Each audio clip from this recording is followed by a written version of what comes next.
बिस्मिल्लाहिर्रहमानिर्रहीम अल्हम्दुलिल्लाह बिस्मिल्लाहिर्रहमानिर्रहीम। आज का हमारा टॉपिक है पे बैक पीरियड, और वो हम इवन कैश फ्लोज के साथ और अनइवन कैश फ्लोज के साथ देखेंगे। दूसरा टॉपिक है break even analysis, physical units और सेल्स वैल्यू के साथ देखेंगे। आप लोग बहुत अच्छी तरह से जानते हैं कि हमने एक अपना बनाया हुआ है तरीका कि हम मोटिवेशनल कोटेशन से स्टार्ट करते हैं ताकि आप लोग मोटिवेटेड रहें। ऑनलाइन लर्निंग में एक बहुत बड़ा इशू हो सकता है कि मोटिवेशन जो है वो स्टूडेंट की कम हो जाए, तो उसके लिए मैंने कुछ कोटेशंस का सिलसिला स्टार्ट किया कि इससे आप लोग मोटिवेटेड रहेंगे, उम्मीद है। When the student is ready, the teacher will appear. For the things we have to learn before we can do them.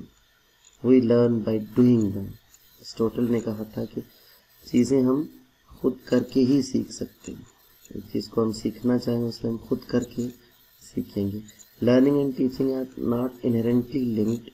Much learning take place without teaching, and indeed much teaching take place without learning. So let's start. तो आज के lecture की हमारी जो outline है ये है कि हम पहले भी थोड़ा सा रीकैप देखेंगे, और रीकैप में हमारा था कि टाइप ऑफ एन्युइटीज़, और उसके बाद हम अपने जो आज के लेक्चर के कॉन्सेप्ट्स हैं उनको कंप्रीहेंड करने की कोशिश करेंगे। उसके कुछ एग्जांपल्स करेंगे और कुछ एक्सरसाइजेस जो आप लोग खुद से परफॉर्म करेंगे, और फिर अल्टीमेटली हम लेक्चर की समरी करेंगे। Let's proceed. What is payback period?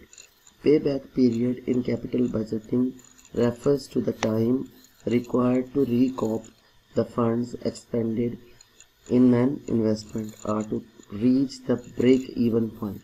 For example, a $1,000 investment made at the start of the year 1, which returned $500 at the end of the first year and year 2 respectively, would have a 2 years payback period.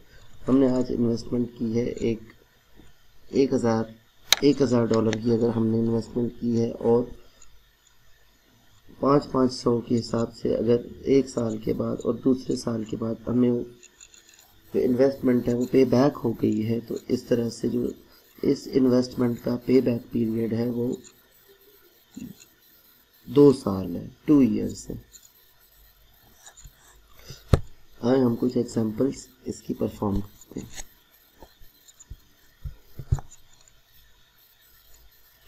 पहले पे back period हम even cash flows के साथ किस तरह से find out करते हैं वो देखते हैं। Pay back period is the time in which the initial outlay of investment is expected to be recovered through the cash flows generated by the investment. कि जो हम इन्वेस्टमेंट करते हैं वो इन्वेस्टमेंट हमें पे बैक करती है आफ्टर सम टाइम। तो हम अपनी इन्वेस्टमेंट को कितने टाइम में रिकवर कर लेते हैं वो हमारा पे बैक पीरियड कहलाता है। It is one of the simplest investment appraisal technique. ये जब हम अपनी इन्वेस्टमेंट्स को देख रहे होते हैं कि हमारी जो इन्वेस्टमेंट्स हैं वो हमें कितने अरसे में पे बैक करेंगी, तो ये भी एक टेक्निक है। पे बैक पीरियड भी एक टेक्निक है, इन्वेस्टमेंट अप्रेजल टेक्निक है, और ये बहुत ही सिंपल टेक्निक है। It works if the cash flows are even such as for investment in equities. The formula to calculate पे back period is initial investment आपने जितनी की है और net cash flows per period से अगर हम उसको डिवाइड कर दें तो हमारा पे बैक पीरियड निकल आएगा।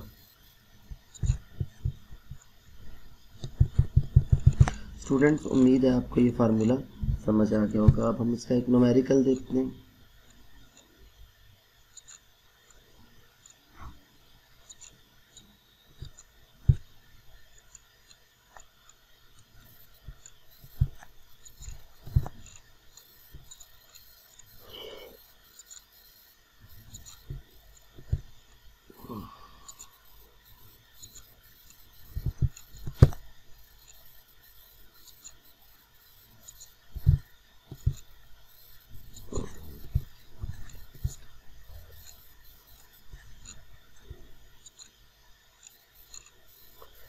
सॉरी,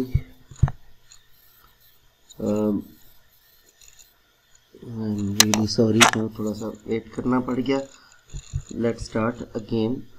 पे back period for uneven cash flows. देखते हैं कि when cash flows are uneven we need to calculate the cumulative net cash flows for each period and then use the following formula. Payback equals to A plus B upon C. A is the last period number with a negative cumulative cash flows. B is the absolute value of the cumulative net cash flow. C is the total cash flow during the period or during the following period A. Cumulative net cash flows is the sum of inflows to date minus the initial outflows. ये देखें company पहली example देखते हैं कि even cash flows के साथ company C is planning to undertake a project requiring initial investment of 105 million. The project is expected to generate 25 million per year in net cash flows for 7 years. Calculate the payback period of the project. Initial investment divided by annual cash flows. 4.2 आप ये देख रहे हैं कि initial investment इसमें है 105 million और जो एनुअल कैश फ्लोज हैं वो 25 मिलियन डॉलर है। तो 105 मिलियन को हमने डिवाइड किया 25 मिलियन से, तो हमारा जो पे बैक पीरियड आ गया 4.2, यानी इस इन्वेस्टमेंट का जो पे बैक पीरियड है वो 4.2 ईयर्स है।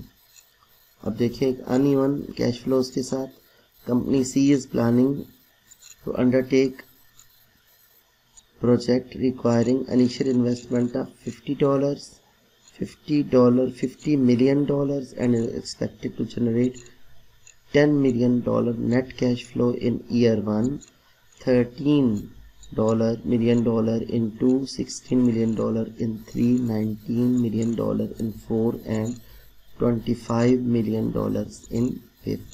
Calculate the payback period. यहाँ आप दूसरे क्वेश्चन में आप देख रहे हैं कि जो कैश फ्लोज हैं वो अनइवन है।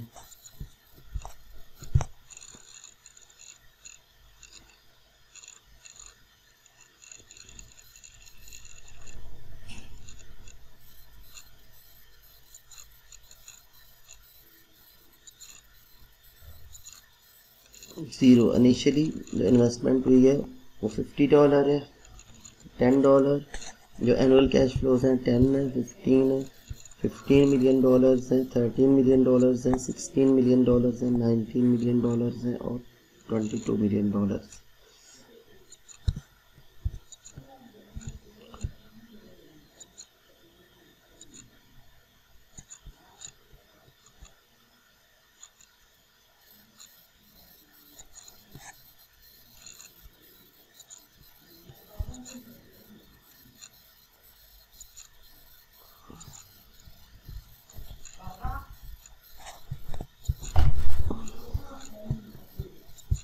हाँ जी, आप मिरिंडा खाना, मिरिंडा ऊपर में आपको